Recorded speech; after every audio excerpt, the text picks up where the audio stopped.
Our rice has been steaming inside of its pot for about 20 minutes now. So I just want to show you guys the perfect consistency that we have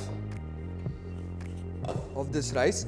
And I'm just using a regular wooden spoon that everybody will have at home, because it's the perfect tool to remove rice, because it's delicate, it doesn't smash the rice at all, and it will also help us to season the rice as well. Yes, so as you can see, it's the perfect amount of sticky. That is exactly what we want. It's not, see, it's sticking to my fingers as well. Now we'll add it to this bowl and we let it cool down slightly.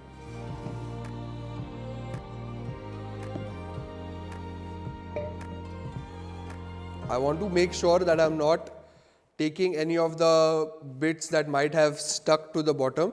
So I'm going from the center to begin with, and then I will go to the bottom. Thankfully, I can see that there is no rice that's stuck to the bottom. So I'm going to very just carefully go in and get all of this beautiful rice out. I'm just going to spread it out, make sure it's all evenly spread out, because that's the only way that it can cool down well and evenly.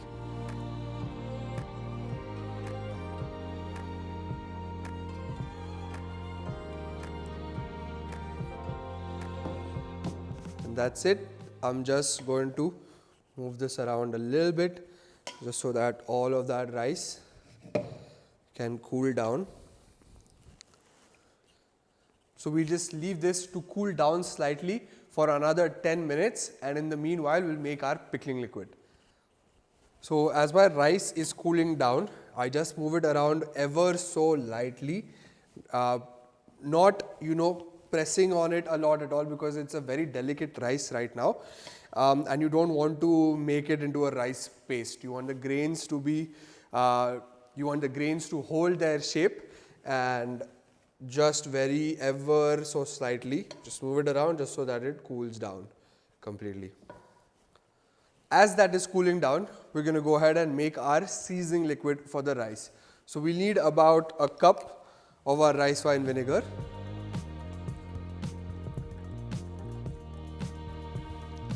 Goes in. It's the same scenario as with the gari. You don't want the vinegar to be heated up too much, because it will begin losing some of its flavor, and we want all of that flavor to stay in. So I'm just going to turn this on at a very, very low heat. I'm going to add a pinch of salt and a little bit of sugar as well. The sugar is a friend of the vinegar, because it has similar tones in terms of flavor as well.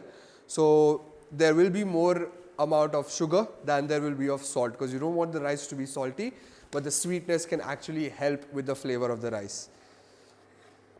So I'm just going to move it around a little bit, making sure that all of my sugar dissolves.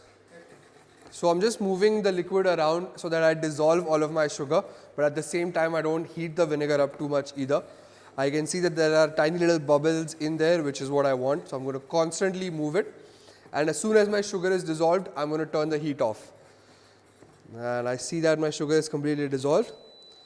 Now I'm going to transfer it into this bowl, just so that it can cool down, because if you don't cool it down and add it directly to the rice, it's just going to make the rice that has the perfect consistency really mushy and soft, which we don't want at all.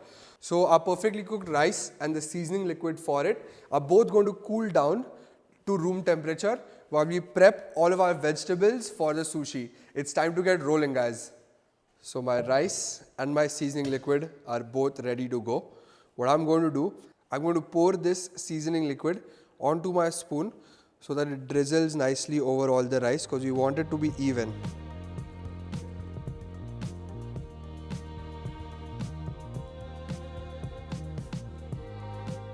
And then I'm going to do sort of like a slicing motion, cut and fold, cut and fold, cut and fold. Move it around, cut and fold, cut and fold. Add the rest of the seasoning in.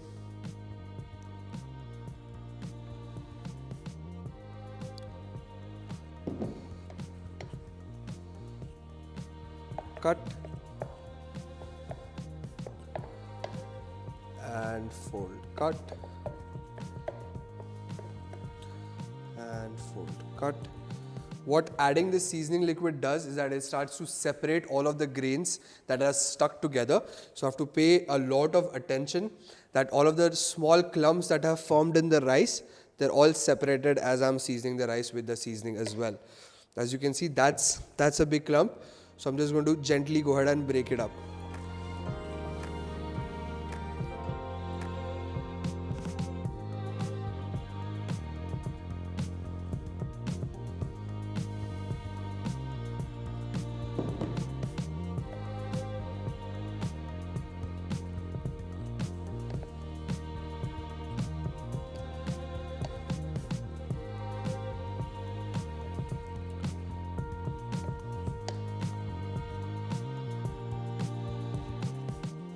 Our sushi rice is now ready to go. I'm just going to give it a little bit of a taste.